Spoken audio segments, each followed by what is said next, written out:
Bismillahirrahmanirrahim. Assalamualaikum warahmatullahi wabarakatuh. And a very good morning. Khabar semua? Right. So for today's session, this is our week 3. It's quite fast in terms of the duration. So we are already in week 3. We are going to continue for today's lecture. Probably it's going to take around 40 to 50 minutes to go through the topic on moral ethics and responsibility. So in terms of the topic for today, in terms of the overview, basically we will go through what are the ethics and responsibility as well as moral in terms of the engineering aspect. Right, as an engineer, what are the code of ethics for engineer as a professional? Right, engineering is a professional job, so there are ethics related to it. Right, as well as a normal human being, you are also bound to moral ethics and responsibility, not just to yourself. It is also to your family, to the society, to the people at large, as well as the environment. In terms of the learning outcomes for today's topic, at the end of this particular session, you should be able to compare what is professional ethic with engineering ethics, right? So you may be able to do comparison in terms of the normal ethical behavior of professionals, and then what are the differences between an engineering ethics. At the same time, you also would be able to describe the ethical behavior. Okay, how do you act in certain situation? What is your action in terms of doing decision? And then you also will be able to explain ethical theory and give examples upon it. So we are going to go through, I think, about 4 ethical theory. And you may use one of it, you may use several theory to solve your day-to-day ethical issues. And then at the same time, the final learning outcome is to be able to justify the code of ethics for engineer. And we are going to refer to the code of ethics for engineer by the Board of Engineers, Malaysia. So those are the 4 learning outcomes that hope that every one of you that attend this particular session would be able to do. Now, let us start with the definition. What is ethics? What do you understand about the term ethics? Right? Probably in Malay we call adab, the tingkah laku. Right? So ethics, ethical behavior. Your behavior, basically, how do you act upon it? So ethics is the study of the morality of human actions. So when we say ethics, do you have ethics? So it means that people will ask whether you have some behavior, moral behavior, okay, whether it will bound into your action, whether you are going to do some decision or you're going to make some practical activity. All right, so whether it's going to affect only you or it's going to affect other people, right? And it is the science of determining the values in human conduct and of deciding what should be done in different situations. Because ethics behavior, it of course it has some rules of and it is most of the time when you go to certain society, they have a different code of conduct, different ethical behavior that you may need to abide with the culture within the society.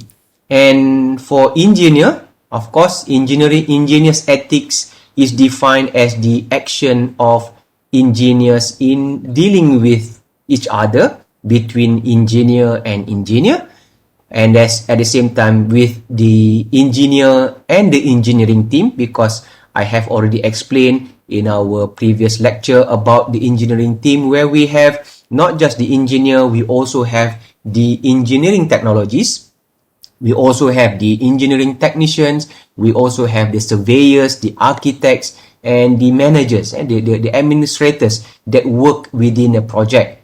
At the same time, engineers also need to deal with clients, the stakeholders, of course, the employees, the employers, and the public at large. So, with engineering ethics, meaning that the engineer will have to follow certain rules in terms of their code of conduct in dealing with other stakeholders.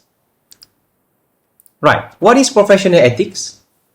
When we would like to highlight in terms of the general professional ethic, because as we know that there are other professional qualifications or professionals jobs outside there, right? It's not just engineers is professional. We have medical profession, we have lawyers, we have accountants, we have counselor, and other professionals jobs. And professional code of ethics has the goal of ensuring that a profession serve the legitimate goals of all its constituency, like to the self, meaning that to the person itself, to the employer, to the profession, and to the public.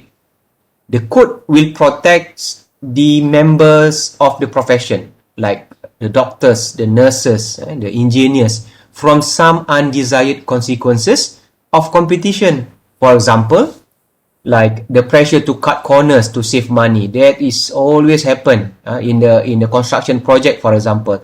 So the owner of the project will tell the architect, we would like to have a modern building. Suddenly, when it goes to the surveyor, they say that, okay, we need this amount of construction material to build the building. But at the end of the day, the engineer, when they want to build the building, they say that they need this amount of money. So at the end of the day, these professionals, the professional must stick to a certain codes that will then protect them from doing something bad. For example, like to cut corners to save money. Of course, the owner of the project would like to have more things by spending less money, while leaving the members of the profession free to the benefit from the desired consequences of competition, for example, like invention and innovation. So the professional has the code of conduct, code of ethics that going to protect them from doing unnecessary actions. Okay. At the same time, having a code of ethics enables engineer to resist the pressure to produce substandard work by saying, as a professional, I cannot ethically put business concerns ahead of professional ethics, because if you cut corners, you reduce certain measurements, you allow certain things that need to be certified, but you said that, oh, we doesn't have to test it, we just put it on the actual site, so it will become unethical. And of course, the business people, the owner of the company probably say that, oh, we have to cut costs, we have to cut the time, but it is unethical. It is also enable the engineer to similarly resist pressures to allow concerns such as personal desire, greed, ideology, or sometimes politics will also come into the picture that override professional ethics. So as a professional engineer working in a situation where you have to be strong enough, you have to have you have to have iman, you have to have a good will, saying that you cannot do this, not just for the profession, it's also for the ideology, the religion, saying that, okay, in Islam we cannot do something bad to the public, so we have to abide with the certain rules and regulation, right? So over here there's a clear pathway for engineers to follow certain rules. That's why later on we are going to look into what are the rules, the code of conduct of a professional engineer. And what are the purpose of having code of ethics or code of conduct for engineers? Is it just telling people that what is right to do and what are not right to do, something that you cannot do, and what can you decide? Basically, it will provide positive stimulus for ethical conduct. It is like a pathway, right? So you know what is wrong, what is right as an engineer, and then it will be helpful advice concerning the primary obligation of engineers, and it become a guidepost, so like a pathway interpreting ethical dilemmas. So whenever you come into a situation where is it right to do this, is it okay to do that, so the code of ethics or code of conduct for engineer will become a guideline, a pathway that you can follow and see whether you can abide with the regulation. The action, the decision that you want to make is not against the code of ethics for engineer. In terms of the ethical behavior, there are 5 cornerstones of ethical behavior. If you look into other textbook or other literature, you may find certain authors try to provide a different perspective of it, but in our class today, I will share with you the 5 cornerstones of ethical behavior, and here are some examples of the code of personal ethic. Okay, at this point, you might want to compare your own personal code of ethics. For example, each one of you, engineering student at the Department of Aerospace, so you yourself have your own ethical code of conduct, right? For example, some of you say that, oh, I have to attend the class. If the class start at 8, I will make sure I will be there at 8. Some of you said, oh, it's okay, I can just view the video later on. Okay, but some of you probably have some behavior saying that it's not right. You, as an engineer, to be, if the class start at 8, you yourself make an effort to be here at 8. Okay, that's just an example. Maybe you also have other set of rules that you have already put in your mind as a student. Okay, where you will make sure any assignment that being assigned to you, you don't wait until the last minute, or you just wait until the due date has already reached, and then you will just ask the lecturer, can I extend for another hour or for another week to submit your assignment, which is not ethical. Okay, so as a student, as a engineer to be later on, as a person, you have certain rules or certain ethical behavior, all right, that you have to follow, right? So over here there are 5 ethical behavior that probably we can see. That the first one is that you do what you say you will do, meaning that if you promise to do something, you will do as you have said it, right? So if you say to your lecturer, okay, yes, professor, I will submit my assignment by this date, so you will do it. Or you already agree with your group members that you are going to do certain tasks for your group activities, and you will abide to do it, not giving reason, oh, I'm sorry, I'm quite busy with other things. So that is also considered as a ethical behavior. So the first one, do what you say you will do, right? And then never disclose information to others if it is confidential. So this is quite common nowadays, where people like to viral things just to spread news without knowing whether is it confidential, is it a true story, or is it something that will make the life of the other person miserable, right? So basically, just keep to yourself, right? Something that is not supposed to be exposed. right? Never disclose information to others if it is confidential, meaning that when you become an engineer later on, you have to abide with certain rule. The rule of the company is saying that you cannot disclose certain specification of things that to the suppliers, so that the suppliers doesn't know. Maybe the suppliers is your brother or your sister, which you have to avoid becoming the person in charge because there is a conflict of interest. So never disclose information to others if it is confidential, right? And then you have to accept responsibility for your mistakes. It's okay to do mistake. Nobody perfect. You are not Nabi. You are not Rasul. You are not the prophet, right? So if you do mistake, you will just accept for responsibility. You accept that you do something wrong and you learn from it. So you apologize, right? So accept your mistake and then move on, right? Learn from it, not just ignore it, right? That's the third one, the 5 cornerstone of ethical behavior. Number 4 is never become involved in a lie. So never ever, and once you start to lie, you will continue to become a liar. So you continue to lie for the next stage. You lie for you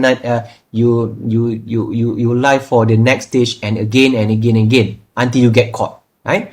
And so don't start. So never become involved in a lie. Even if when you become an engineer, don't lie. If it is wrong, say it is wrong. If it is correct, say it is correct, even though it is against your boss' desire, right?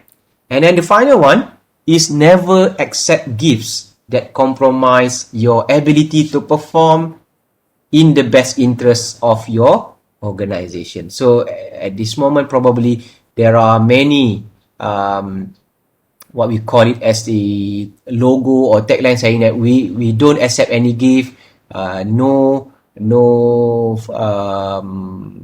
campaign about not accepting gift. Of course, in UPM also we do not accept gift from client, especially student. So you don't give prizes or a birthday present to your lecturers. Don't do that. You do not have to do that in order for you to get an A. So don't accept gift, and also don't give gifts to people who are going to decide on your marks, on your contract, and so on. So that will compromise your ability to perform in the best interest of your organization. All right. So those are the 5 cornerstones of ethical behavior. There are other things. If you, as I said earlier, if you look into other literature, there are other ethical behavior that you can take into account and embrace it, right?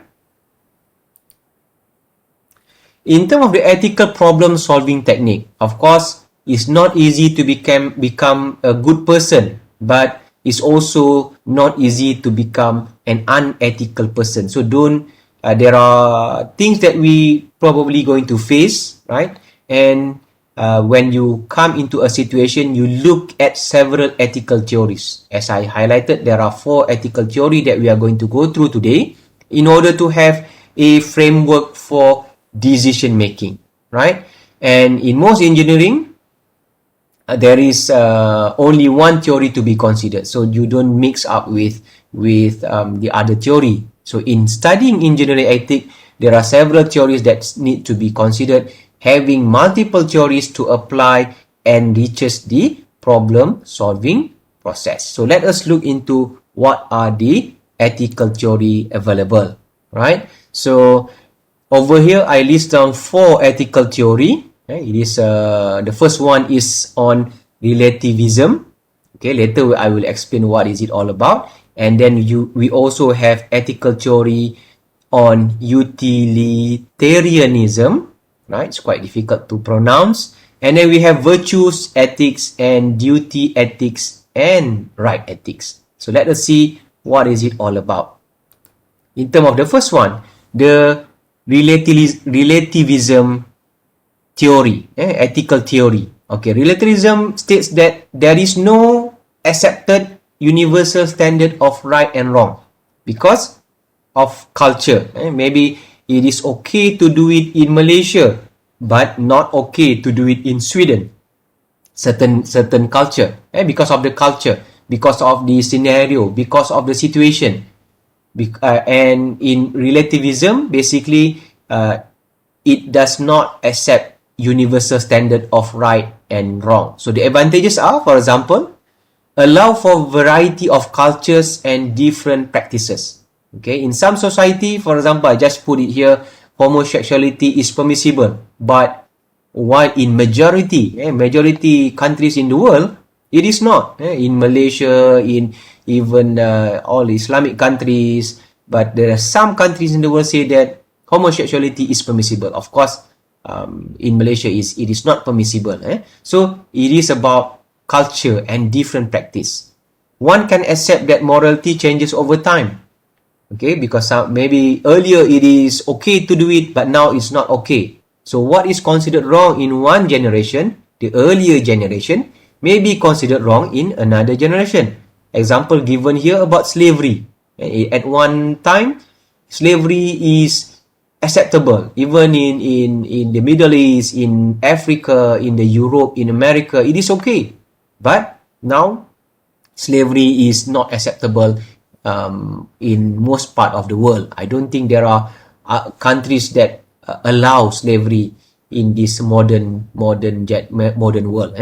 And at the same time, relativism can be taught and learned from family and surrounding. Right? For example, if one raised in the Middle Eastern countries or a Muslim country, it is wrong to get drunk. You cannot, if you get drunk, you will be caught. Right? Even in Malaysia now, if you drink and if you drunk and you drive, you will be caught and you will be fined. I think it's already more than thousands of ringgit now. So it's good that the government of Malaysia already imposed more stricter rules on people who drink and drive.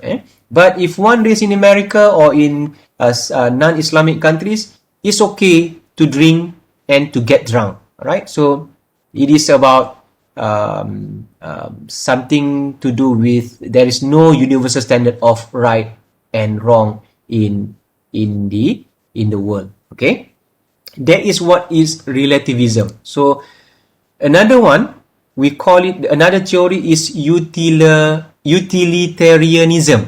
Right? What is utilitarianism? Okay, it states that an action is good if it serves to maximize public welfare. Right? For example, like the example given here, it is the Bakun hydroelectric dam in Sarawak. Okay, so this is a theory state the building of the dam like what we have in Sarawak is good because it gives great benefit to the public. It generates electricity and so on, and it provide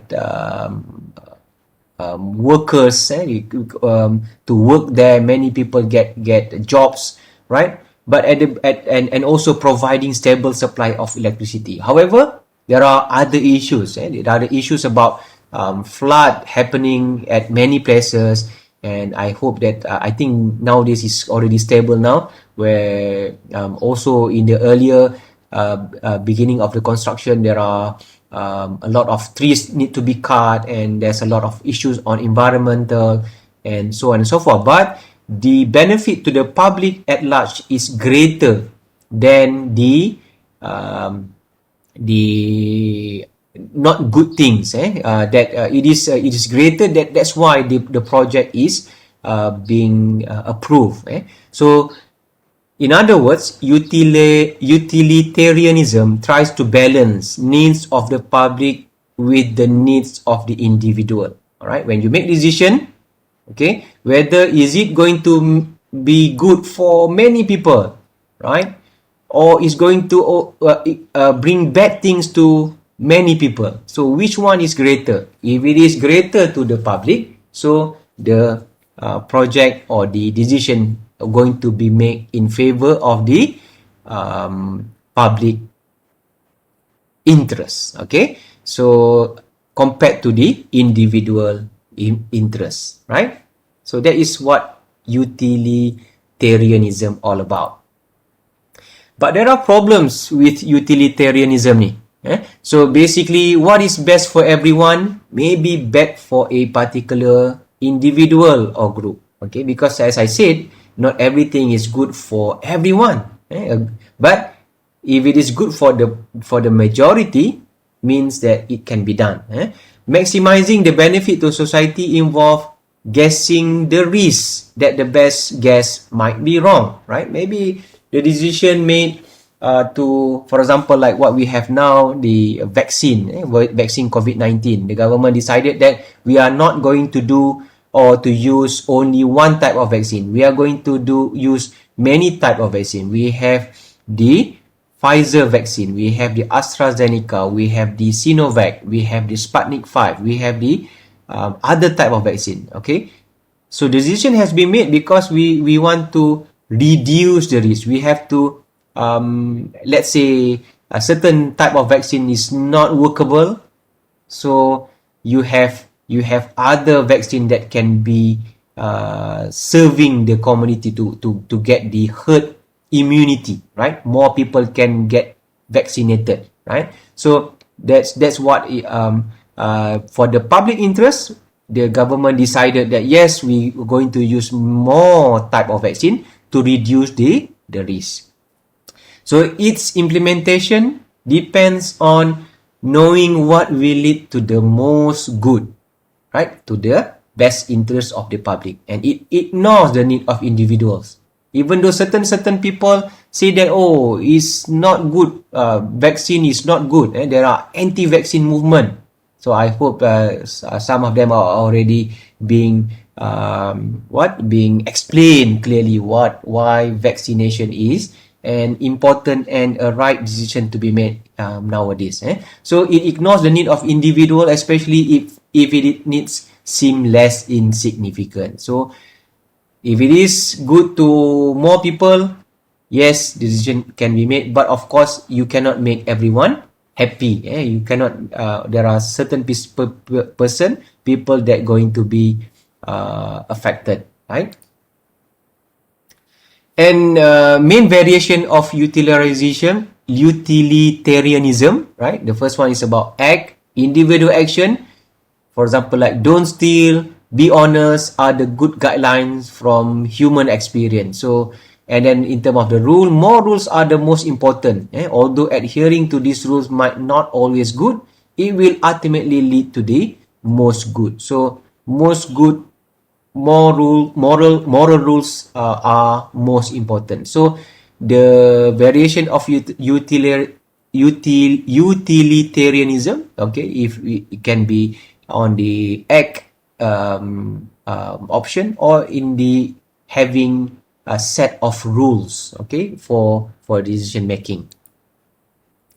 When we look at the advantages of the utilitarianism, it is easy for people to accept that happiness is something seeks and can be viewed it as the ultimate good. However, there are disadvantages of utilitarianism where sacrificing the needs of the few for the many is not justifiable, right?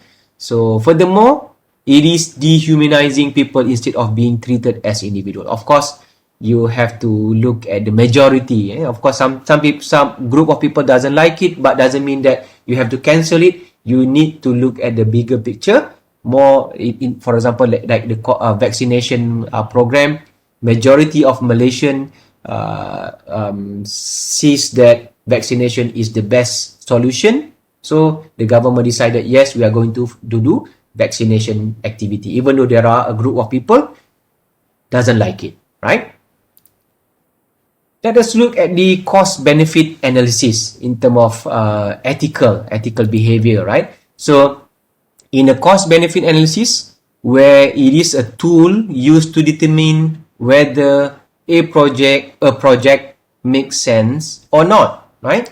And then it is an application of utilitarianism where the cost of a project are assessed as are the benefits. You have to look at, well, what are the costs? What are the benefits? Is it worth to pay certain amount of ringgit for the vaccine, right? but the benefits is a lot. People get vaccinated, they won't get infected. And then only those projects with the highest benefits to cost ratio will be implemented. And it is easy to predict the cost for most projects. However, it is harder to predict and to assign monetary value. And then finally, determine whether those who stand to reap the benefits are also those who will pay the cost, as it is unfair to place the cost on one group while another reaps the bit. Let us look into the next ethical theory, which is the duty ethics and the right ethics. Right? In terms of duty ethics, when you have to do your duty, basically just be honest. Do not cause suffering to other people. And then they express respect to others. And ethics acts as a result of proper performance of one's duties. Compared to the right ethics, humans have the right to live, liberty, and properly, and it holds that people have fundamental rights that others have to respect. So there's another theory of ethical theory with regard to duty ethics and the right ethics. There are problems related to right ethics and duty ethics, where I list down three problems with it, where the basic right of one person may conflict with the basic rights of other person. Right? So maybe some person basic right will be conflicting with another person basic rights. And the other item is that right and duty ethic do not seem to resolve the conflict very well. Right? So when you see that, okay, you want to tackle a problem using this theory, the right ethics and duty ethics, it may not resolve the conflict very well. So it's end up to be you make the wrong decision. And this theory do not always account for the overall good of the society very well, because they don't look at the public at large. They just look at the person, the individual's rights as well as the duty, whether it is right or wrong. That's why it is quite problematic when you want to use this particular theory. Whereas the last theoretical ethical theory is on virtue ethics, where it used to determine what kind of person we should be, right? Virtue is defined as goodness and close to personal characters.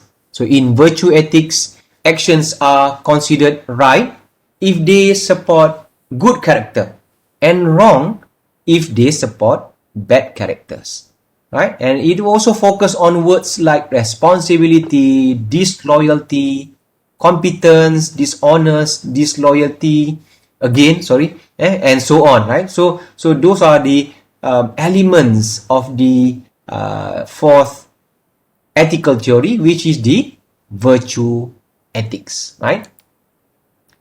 And when we look into how to apply virtue ethics to business and engineering, so it is trickier to apply, as virtue ethics seems less concrete, and it's also less vulnerable to rigorous analysis because it is difficult to describe non-human entities. And at the same time, virtue ethics can be used in engineering by answering questions such as, is this action honest? How do you know it is honest or not? Often the answer makes the proper cause of action more obvious. So when you want to apply ethics in the society, right? For example, a society often choose ethical theory and apply to derive an ideal set of rules of ethical behavior. So you want to choose which ethical theory which is suitable for your organization, for your club, for your society, for your profession, right? So, and they will, of course, try to apply the set of rules based on the ethical behavior. And our society have a legal system, right, that enforces a set of rules we live with as citizens and as members of our profession. Like I show you last week about the Registration of Engineers Act, how that particular act being established is because of the needs of the public at large, to protect the public and to regulate the profession of the engineer. And when we talk about engineering ethics, we will look into the relations between practicing professionals and their client. We also look at the relations between the profession and the society in general. We also look at the relation between among the professionals. We look the relation between employee and the employer.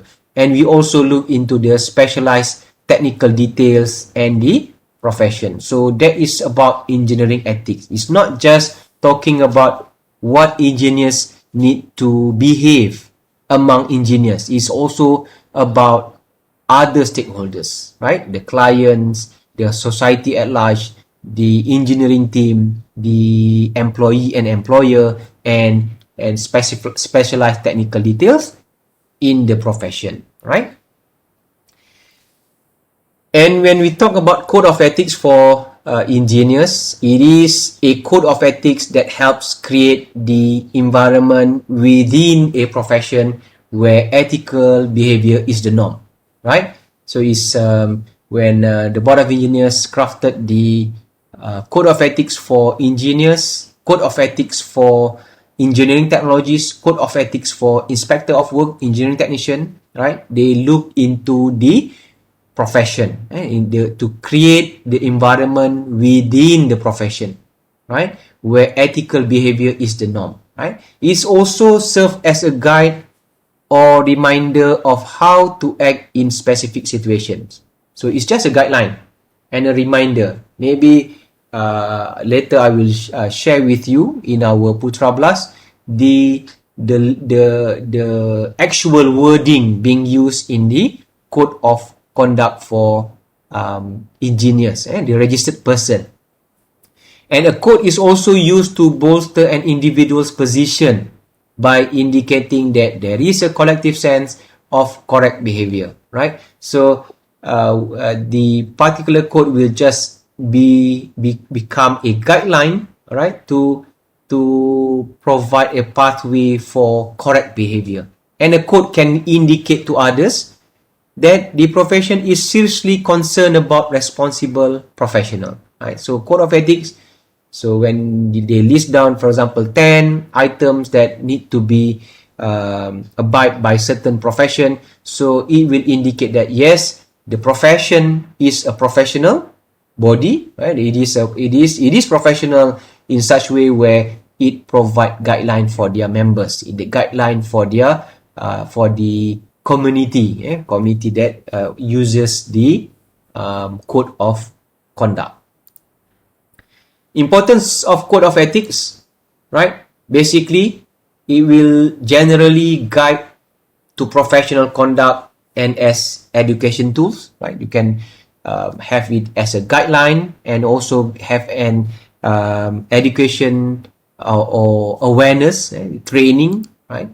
And for court proceeding, formal support and enforcement procedure, for example, like you want to complain against certain things, complain against the contractors, complain against the engineers, where certain code of conduct or code of ethics has been broken, so you can use it as a court proceedings for formal support, right? And the code is also being designed to install trust.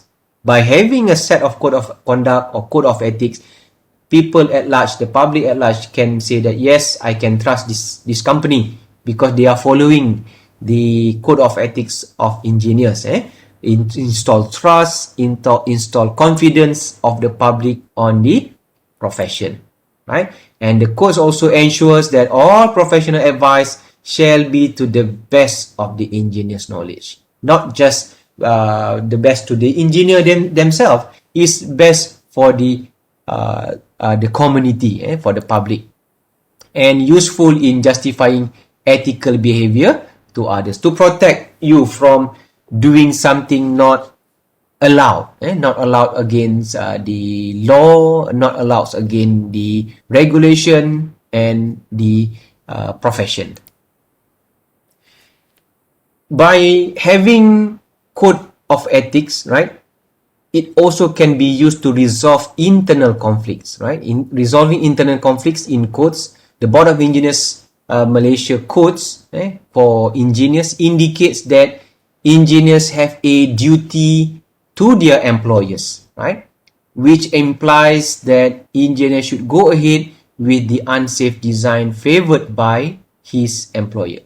However, the same clause also make it clear that the safety of the public is an important concern to engineer, right? So some clauses take precedence over others, although there is no explicit indication what is the hierarchy. If you look into the Code of Ethics guideline by Board of Engineers Malaysia, they just list down a list of code of conduct, meaning that it is not hierarchy. It's not that you have to do number 1 first and then do number 2. It is just a list of things. It's not in order. Unfortunately, not all internal conflicts in codes of ethics are easier to resolve because it is being revised from time to time, and the latest is the documents in 2016, if I'm not mistaken. So later we will look into the list of the code of conduct by Board of Engineers Malaysia.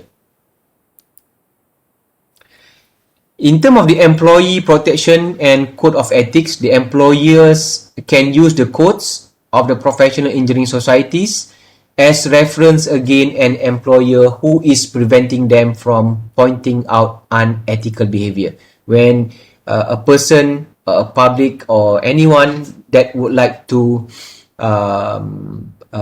charge an engineer, so they have to look whether which clause in the code of conduct that has already been breached by the person. And the same code can be used in the case when employees are being asked to engage in unethical act. For example, like you as an engineer, suddenly your boss or your client asks you to do something that against the code of conduct, that you can say that you cannot do it because the code of conduct said so. You cannot take prices, or you cannot take bribery, you cannot do things that are not allowed by the code of conduct as an engineer, to protect you as an engineer and also to protect the public from your profession. In conclusion, right, we have already looked into the differences between professional ethics as well as engineering ethics. We also have looked into ethical behavior that plays an important role. We also gone through the 4 ethical theory and looked into examples of the ethical theory available in engineering context, and also code of conduct for engineers in general. Of course, we do not go through the Board of Engineers Code of Conduct for today, but I will upload the guideline and the Code of Conduct in the Putra Blast later on, so that you can refer to it and try to understand it. And if you have any question, you may ask me in our class in our next lecture. Alright?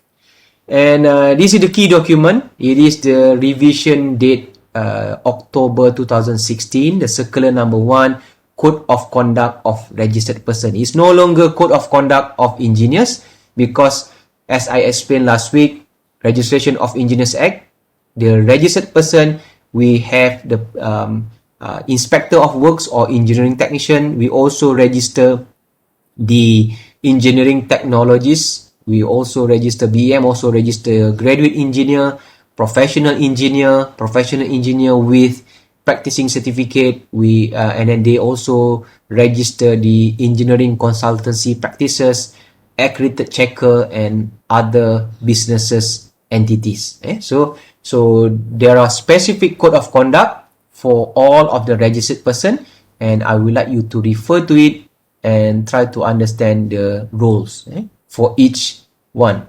Probably you may want to focus on the graduate engineer code of conduct of registered person. Okay, thank you for your attention. Right, probably it's best for me to stop sharing, and we can now try to see whether there are question and answer. So